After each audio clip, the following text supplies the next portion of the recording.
Okay, today we have another chapter from The Power of Awareness. Today's chapter is chapter 23, Case Histories. This chapter is a bunch of stories from people who have tried these things and who have actually had amazing results. And the reason that this chapter is so important is because you must first see someone else do it. You must first see evidence before you believe it, because believing it is half the battle.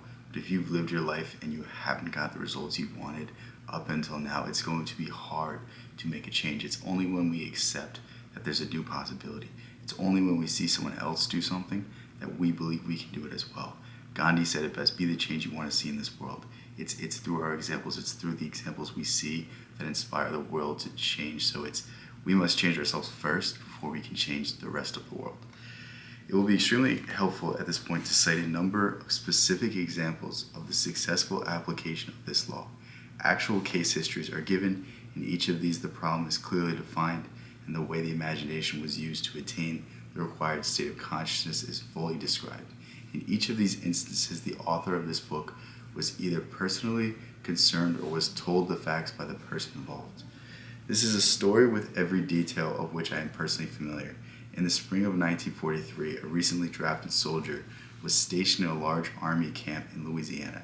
He was intensely eager to get out of the army, but only in an entirely honorable way.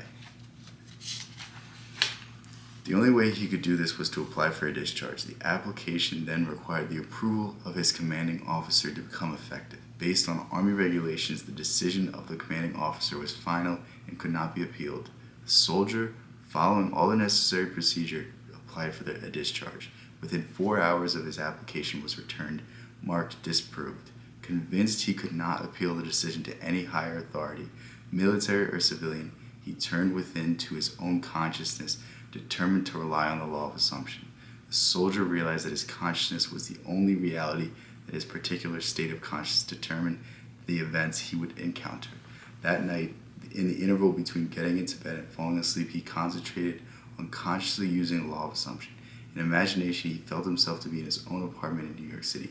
He visualized his apartment, that is, in his mind's eye. He actually saw his own apartment, mentally picturing each one of the familiar rooms with all the furnishings vividly real. This is what I say time and time again as I go through this book. When you picture something, it must become so real that you cannot tell the difference between imagined state and reality state. That is the key to this. As we read these case histories, you will see the things I've repeated time and time again and emphasized time and time again come into play. Again, he did this as he's falling asleep. He did this in a fully concentrated state before he is about to go to bed. With this picture clearly visualized and lying flat on his back, he completely relaxed physically. In this way, he induced a state bordering on sleep, at the same time retaining control of the direction of his attention. When his body was completely mobilized, he assumed he was on his own room and felt himself lying in his own bed, a very different feeling from that of lying in an army cot. In imagination, he rose from the bed, walked from room to room, touching various pieces of furniture. He then went to the window and, with his hands resting on the sill, looked out on the street which his apartment faced. So vivid was all this in his imagination that he saw in detail the pavement, the railings, the trees, and the familiar red brick of the building on the opposite side of the street. He then returned to his bed and felt himself drifting off to sleep. He knew that it was the most important in the successful use of this law that at the actual point of falling asleep, his consciousness be filled with the assumption that he was already what he wanted to be. All that he did in imagination was based on the assumption that he was no longer in the army. Night after night, the soldier enacted this trauma. Night after night, in imagination, he felt himself honorably discharged, back in his home, seeing all the familiar surroundings and falling asleep in his own bed. This continued for 8 nights. For 8 days, his objective experience continued to be directly opposite to his subjective experience in the subconscious each night before going to bed. On the 9th day, orders came through from a battalion headquarters for the soldier to fill out a new application for his discharge. Shortly after this was done, he was ordered to report to the colonel's office. During the discussion, the colonel asked him if he was still desirous of getting out of the army.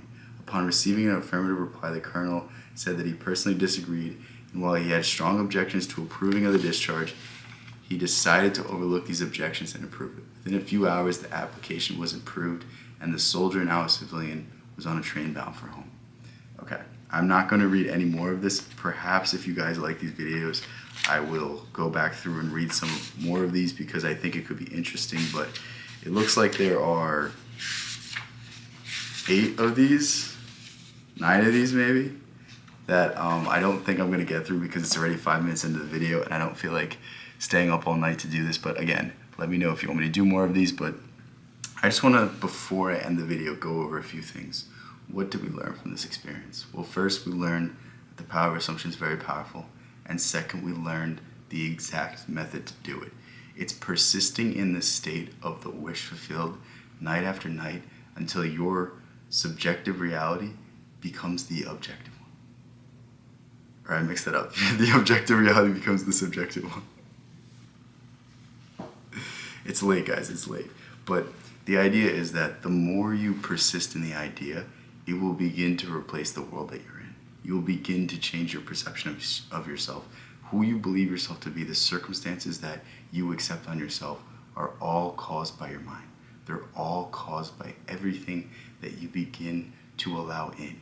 And when you actively change this night after night, when you actively change this by finding a new sense of self, by creating a picture, by creating an image, by creating something in your mind so vivid that your mind doesn't know the difference, you have already done that. You have already had that experience. And now you can act like someone that has that experience. Now you can act like someone that has that confidence. If you want to be a millionaire and you tell yourself you're a millionaire night after night after night, guess what? One day you're going to wake up and you're going to already feel like you have done it, so it's that much easier. Everything must first be thought of before it can be felt in your hand. Understand this idea and you understand everything.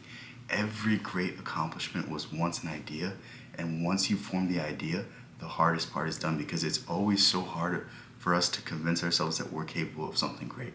The world is telling us our entire lives that we can't do this, that we can't do that. Start telling yourself that you can do something great. I love you guys so much. I will link this book in the description. Thank you guys. Peace out. I'll catch you in the next one.